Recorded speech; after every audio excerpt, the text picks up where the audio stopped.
Welcome to the Business Growth Spotlight, where we shine the light and talk with business leaders from all over the world who share their expertise and wisdom with us so we can all grow together. I'm your host, Heidi Schalk, and we are coming to you today from a different place around the world, which is really exciting. Somewhere I think I've always wanted to travel to for sure. It's on my bucket list.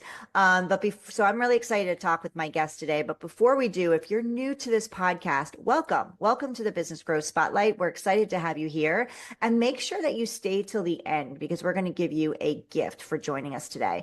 But without further ado, welcome Carolin Zeitler with the Impact Collective to the podcast. So happy to have you here, Carolin. Thank you so much. I'm so glad to be here. I'm excited to talk with you. And can you just tell us where we're talking to you from? I'm based in Zanzibar on this beautiful tropical island. So yeah, it's a great spot. Yeah, so we're definitely like outside we're definitely in a different place of the world, which is really exciting. I love podcasting. I meet some amazing people from just all over places you would never think to talk to some. Well, we wouldn't be able to back in the day, right? It would be really hard to connect.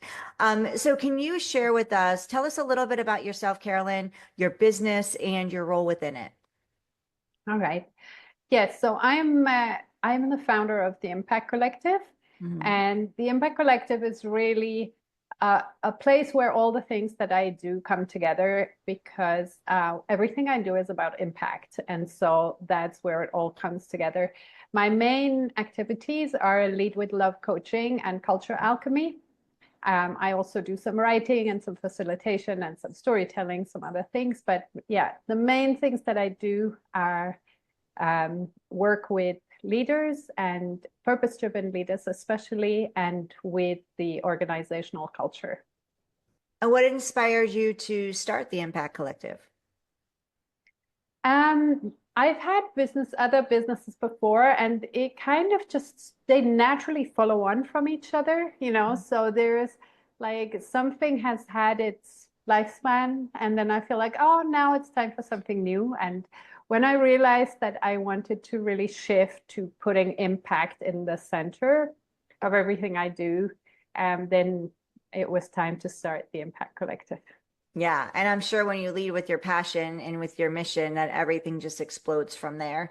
And I love that you weren't afraid to do something different, like move. You knew that the time was there, because I think a lot of people can get stuck with, the fear of pivoting.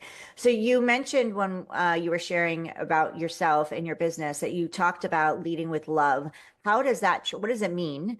And how does that translate into tangible business success? Well, so there's really two things that are at the base of everything, and it's fear or love, right? So if we trace everything back to the very, very root, we will find these two roots. And so most business practices today are based on fear. It's like, you create competition, you create fear of missing out, you create all these things so that people feel compelled to buy, right? And that's like a fear-based economy right there. And what I'm advocating for is that we come from love instead. So it means we come from a place where we trust, we implement collaboration rather than competition. We have a different way of approaching it, because if you look at it, business is very, very central to the way we live. It influences how people feel, because where they're employed is a major part of how they feel. It influences how people buy and behave, because businesses and their marketing and their sales strategies influence people's buying behavior.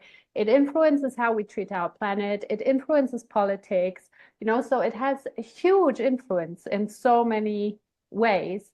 And that's why I feel it's a very good leverage point to really make change and say, okay, let's get away from this viewing each other with suspicion and isolating ourselves more and more, and get into a way of like, how can we collaborate? How can we work together? How can we make sure this works for everyone, including the planet, right?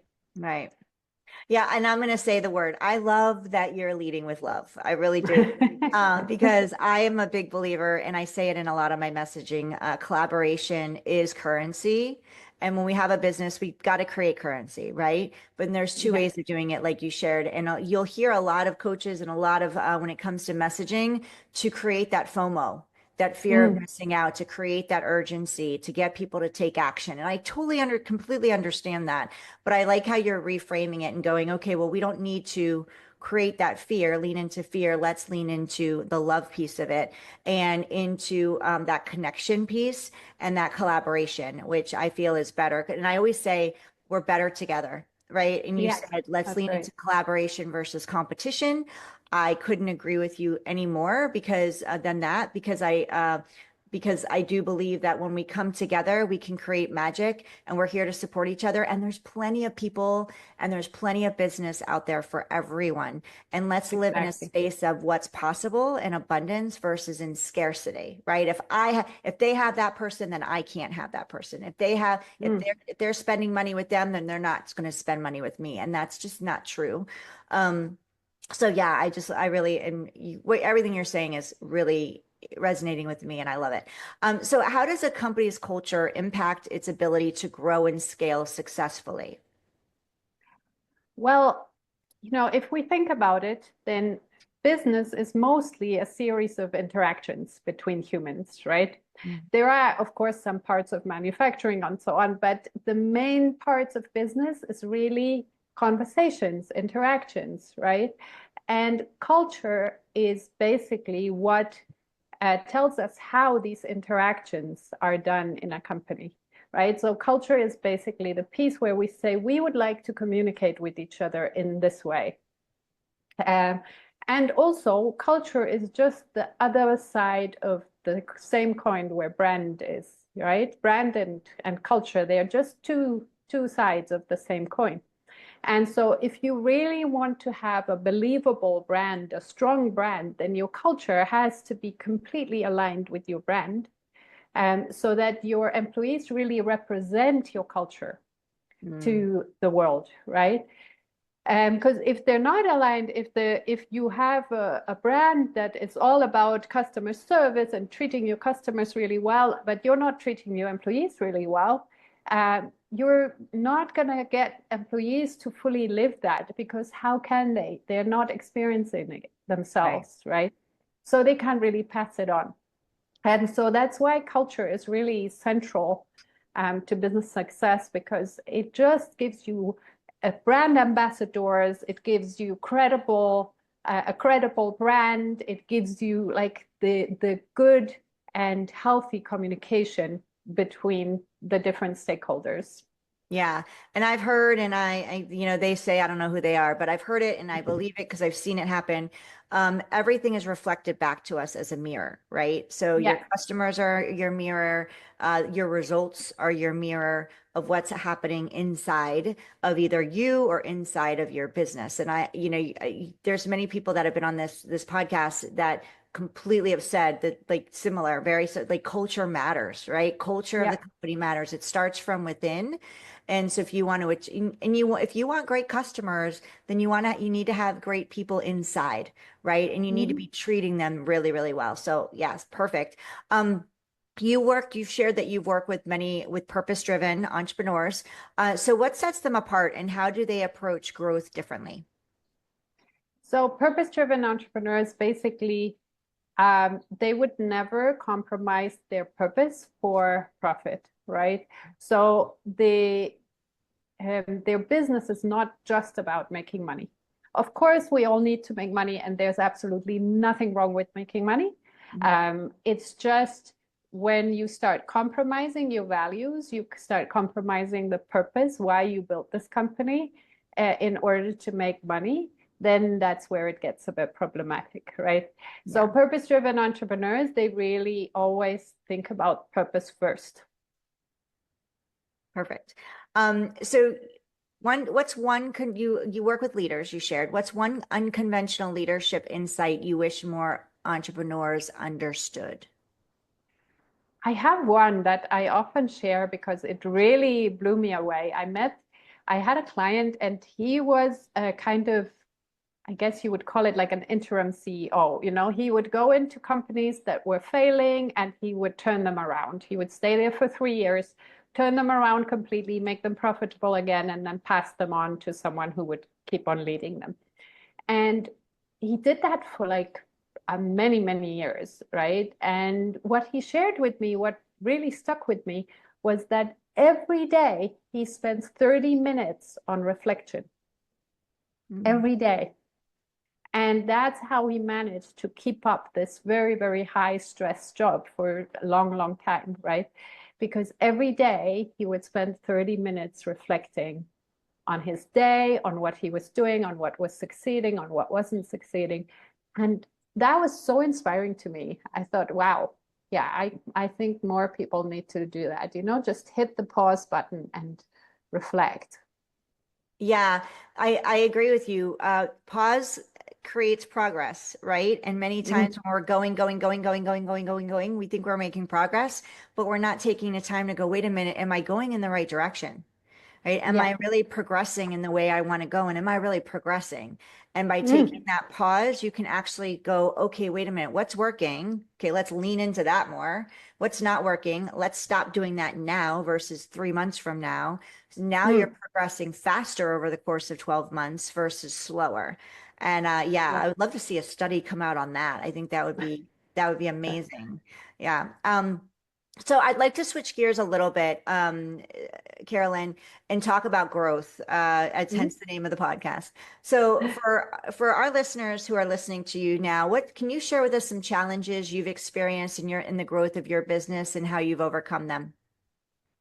Yeah, I mean, one of the challenges I think that every entrepreneur knows is um, this that unexpected things happen all the time, right? It doesn't matter how well you prepare and you know what plan B's and C's and D's you put in place, something unexpected will happen.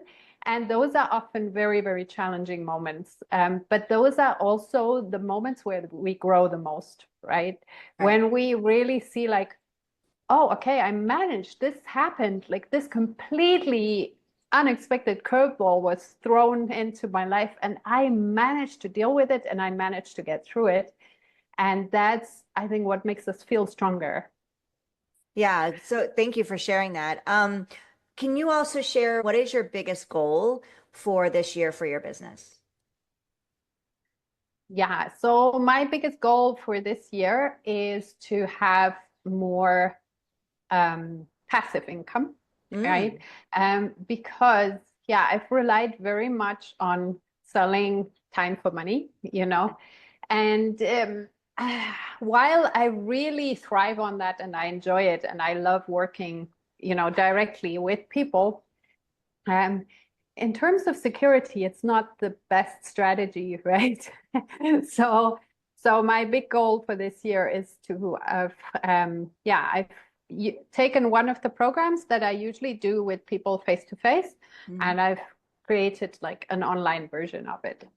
Amazing. And what is that? Is that active now?